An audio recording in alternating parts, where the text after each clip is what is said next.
মরিচ বাটা, হলুদ বাটা এবং রসুন বাটা, আদা বাটা এবং এই পাশে আছে জিরা। এটা হচ্ছে মশলা একদম ন্যাচারাল যেগুলো আছে, এগুলো দিয়ে আজকে আমাদের এই মুরগির গোস্তটা রান্না হবে। তো এটা কিভাবে রান্না করা হয় সেটা আমি আপনাদের দেখাবো। এটা আমার আম্মা রান্না করবে আজকে, কারণ আম্মার হাতে রান্না অনেক মজা।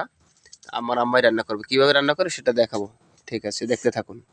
রান্নায় ব্যবহার করা হয়েছে সয়াবিন তেল, পরে পেঁয়াজ দেওয়া হচ্ছে।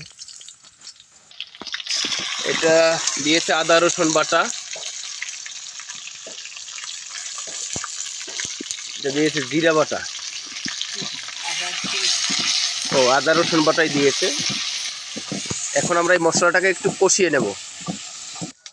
তো আমরা এখন দিয়ে দিয়েছি শাল, এলাচ, দারচিনি। এখন আমরা একটু পানি দিয়ে দিব মশলাটা কষানোর জন্য। এখন দিব আমরা হলুদ মরিচ বাটা, যেটা বেটেছিল ওইটা দিয়ে দিয়েছে। একটু হলুদ, এক্সট্রা হলুদ দিয়ে দিয়েছে গুঁড়োটা, কারণ হচ্ছে হলুদটা মানে একটু কম হবে সেই জন্য। তাই পুরো মশলাটা আমরা সুন্দরভাবে এখন কষিয়ে নেব। লবণ দিতে মনে নেই, লবণ দিয়ে দিল। মশলাটা একটু কষানোর জন্য একটু পানি দিয়ে দিলাম আবার। এখন দেখতে পাচ্ছেন মশলার সুন্দর একটা কালার চলে এসেছে। এখন আমরা গোস্তটা দিয়ে দিচ্ছি। গোস্তটা আবার সুন্দরভাবে কষাতে হবে। পুরো গোস্তটা একদম সবগুলো একসাথে দিয়ে দিচ্ছি।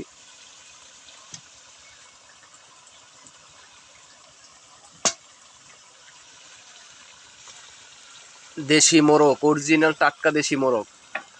এখন আমরা গোস্তটাকে নেড়ে সুন্দরভাবে নেড়ে দেব,